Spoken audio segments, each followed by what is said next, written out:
Leah is joining me here for the first time formally, as she is now a new licensed real estate agent, which is fantastic. And in this episode, we wanted to talk about 10 things that you should know before moving to El Paso in 2022.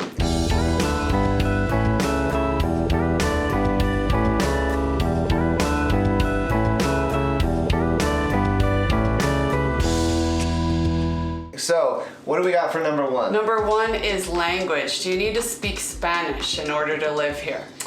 The answer to that essentially is no, unless. And I'll take the first part of it. So, no, you don't need to speak Spanish because the majority of people here actually in El Paso speak both English and Spanish, and majority of people are speaking English. Now, of course, a lot of people that are native Spanish speakers will speak Spanish amongst themselves, which makes total sense. However, my Spanish is terrible.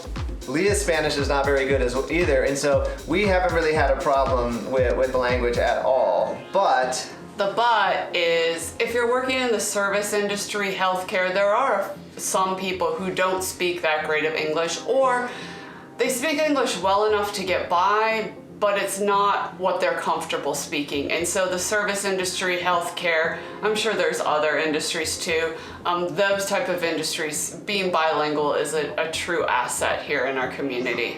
Yeah, absolutely. And what do we got for number two? Taxes is number two. This is a number two thing I think we get asked about. The good news is that there aren't any state income taxes. The bad news is that property taxes are a little high here. Absolutely, and I've said it 1,000 times, property taxes are around 3% of the appraised value of your home, and what do those property taxes go to? Oh, they pay for roadways, schools, parks. We have beautiful schools here, some of the most beautiful, most modern schools I have seen as we've lived around the country, and El Paso is very much ahead on things like roadways and beautiful parks, whether it's in established neighborhoods or new neighborhoods that are being built. Yeah, absolutely, and I always reinforce too. You know, if you want to have a growing city, you know, it takes money to make a city beautiful, safe, and you know, a great place to live. You want fire, and you want police, and you want ambulances, and all these things, they take money. And so property taxes are the way that El Paso essentially funds this growth. And, you know, in our humble opinion, the city is so amazing, and what the city does with those property taxes is pretty responsible, and so for us, that's not too hard of a pill to swallow. So, what do we got for number three? Number three is new construction, and there's a lot of that happening around the city right now, but John has some good points to make about it.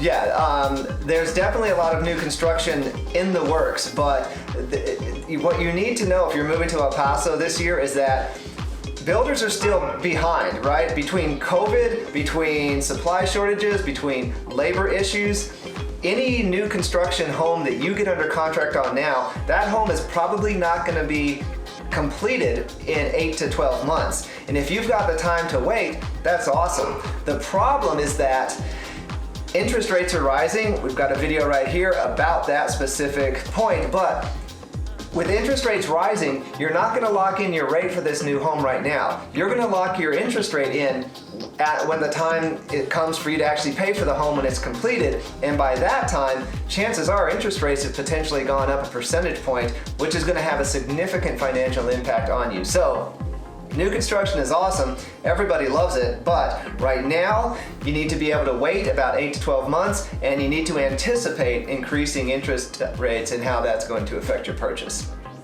Number four? Stuff to do in the city, and there is a lot of things to do in the city. One of my favorites, I guess I should say, is the wineries. So there's wineries from here all the way to Las Cruces, a number of them, and it's a great road trip to go on. Maybe an overnight type of a road trip, great thing to do. There's lots of opportunities to pamper yourself if you're into that, whether that be lashes, nails, spas, massages, float tanks. anything you can think of, it's here. There's a lot of that type of thing happening in the city right now. And then not just that, but a lot of outdoor stuff to do. Yeah, absolutely. Mountain biking, hiking in the mountains. There's a huge off-road scene here. Lots of people are into kind of just being active, fitness, tons of great gyms here. And so, we're going to talk about some other things you need to know that's going to relate to that. But just as far as, is El Paso a boring place? Absolutely not. Trust me, there are plenty of things to do. Male, female, young, old. There are things for everybody. So, what do we got for number 5? Traffic. Is there a lot of traffic here? And we would say that in the past 2 years, it has increased slightly, but the amount of traffic here is significantly less than you would find in most major cities. Yeah, for sure. Yeah, you're not going to, if you're coming from Houston, LA, New York, whatever, some of these places, you're going to feel like you've landed in paradise, because compared to those types of large metropolis, cities, we're in great shape here. But Leah's totally right. As our population continues to grow, as El Paso becomes kind of an up-and-coming place where lots of people are coming, our traffic will increase. But it also kind of goes back to property taxes, because the city is forward-thinking and they're trying to expand the roads, add the tollways, make alternate routes, right? And so the city's on it, but it is fair to say that over the next couple of years, it's likely that we will see increased traffic. So something to think about if you're thinking about moving to El Paso. Number 6. Our next topic is jobs. Are there jobs in El Paso, Texas? And we're growing, and Amazon is moving here, so there's a lot of job opportunities.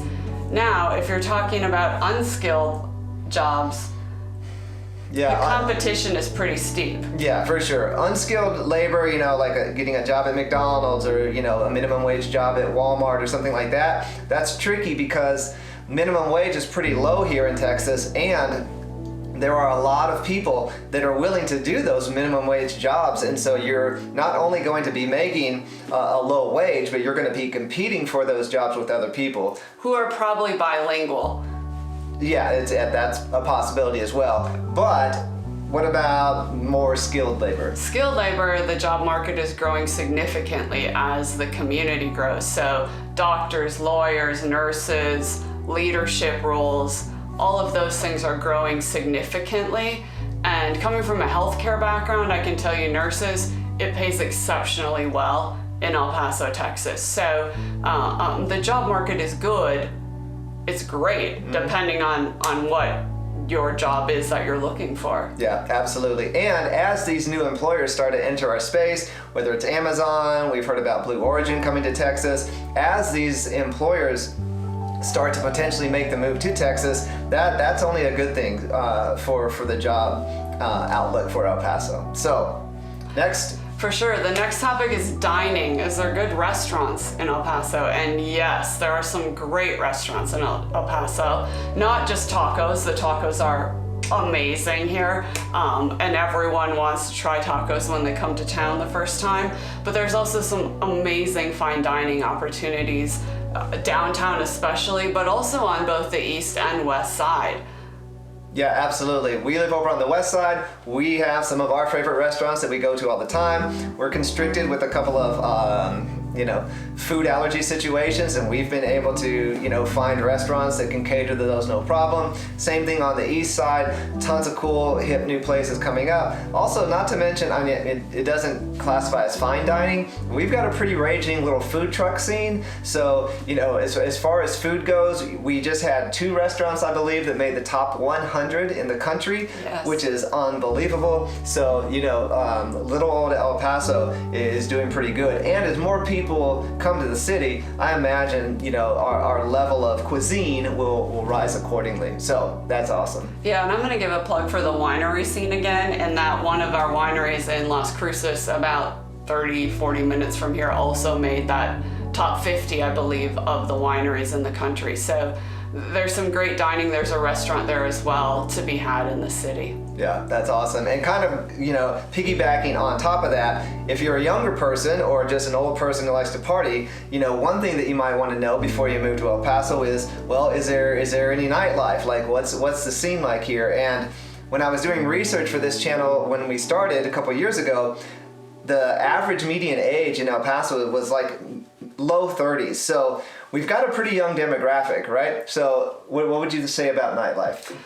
There's a lot happening, especially because UTEP is here, so the college scene, there's really a neat kind of transition that maybe is happening post-COVID. I think that a lot of our nightlife maybe didn't make it through COVID so well, but there's new opportunities to experience now, whether that be play or the Mad Hatter, which is a theme bar, and then also some of the long-standing bars in town that have just been, anchors within the city are doing great. So there's no matter what age you are, there's a good nightlife scene here. So you can have some fine dining and go out afterwards and make an evening of it. And absolutely. And we've noticed too that Hispanic culture is pretty adept at staying up late.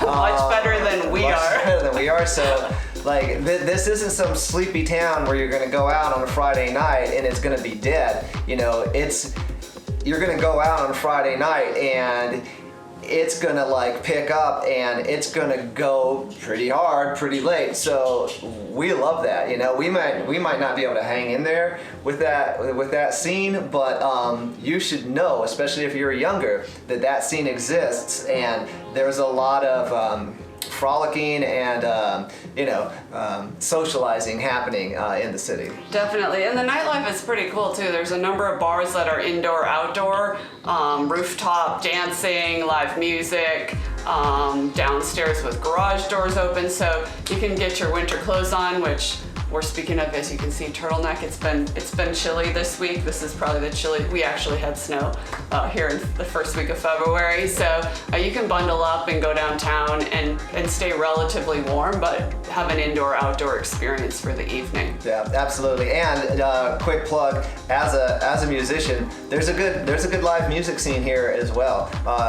We get some big acts that come through the Don Haskins Center at the Southwest, the stadium where they do the soccer and the baseball games. They also have concerts there, and so those are epic because you'll go to a concert at the stadium there and you're already right in downtown, and then when the concert's over, 10, 11, people flood out, and then the bars are right there, and it's a scene. So I'm gonna give another plug for the stadium, which is right downtown, and after the games, whether that be the baseball or the soccer games, everyone kind of comes out of the stadium and hits the nightlife kind of downtown for at least a short time afterward. So that's another kind of community. And there's a lot of community events happening into the night because, again, the culture here tends to be able to roll later than we can. For sure. So there's a lot of community-sponsored events that are happening in downtown as well in the nighttime. Yeah, absolutely. 2 more things you should know before moving to El Paso, Texas. I'm going to let Leah take this one. Yeah, healthcare. We get a lot of questions about healthcare in El Paso, Texas. And kind of like traffic, it leaves a little bit to be desired, but it's not too shabby. There seems to be a shortage of doctors and nurses here. So one of the things that has really been great about COVID, if there's anything that's great that's come out of it, is telehealth. And so telehealth has been kind of revolutionized healthcare here, is that you don't need the doctor to be right here in El Paso. So you can have a primary care specialty, whether that's rheumatology, cardiology, dermatology. Right now with telehealth, there's video components, and so as long as you don't need real tests to be happening right then and there, and if you do, they can send you the orders for that, and you can go to one of our great hospitals. So although general health care maybe still leaves a little bit to be desired here, emergency health care is top notch, and there are hospitals all over the city. We're a regional center, a trauma center. when someone gets sick or very sick or injured somewhere outside of here, they helicopter them in. So we have some top-notch emergency care medicine in the area. Yeah, and not to mention the VA hospital too is here. Yeah, definitely a big VA hospital here. Yeah. So, and one more thing. This is a bit of a pitch, but hey, it is what it is. If you're moving to El Paso, Texas, and you're seriously considering making a move, one, we hope that this channel is a value add resource for you. This is why we do the channel. But another reason why we do the channel is because we're real estate agents, and if you're considering purchasing a home in El Paso, Texas, we would love to represent you. We primarily do facilitate relocating buyers. If you are considering making a move to El Paso, either if you just want to talk about it and ask us questions, by all means reach out to us. I think that's a pretty good, honest wrap up of some things that if you are considering making that move in 2022, these are hopefully some pretty useful things for you to know. And let's just wrap up with a little bit of Spanish banter. Yeah. Leah, ¿cómo está tu español? Muy mal. ¿Y cuántos años nosotros vivimos en México?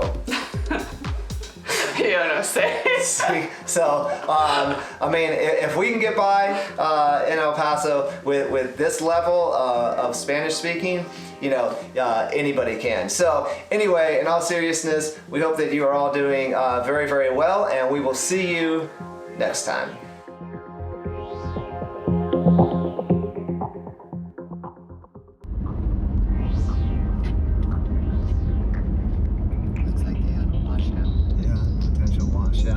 Yeah, also Leah mentioned that it's about 5 degrees cooler here than it is in El Paso. But yeah, these electricity lines run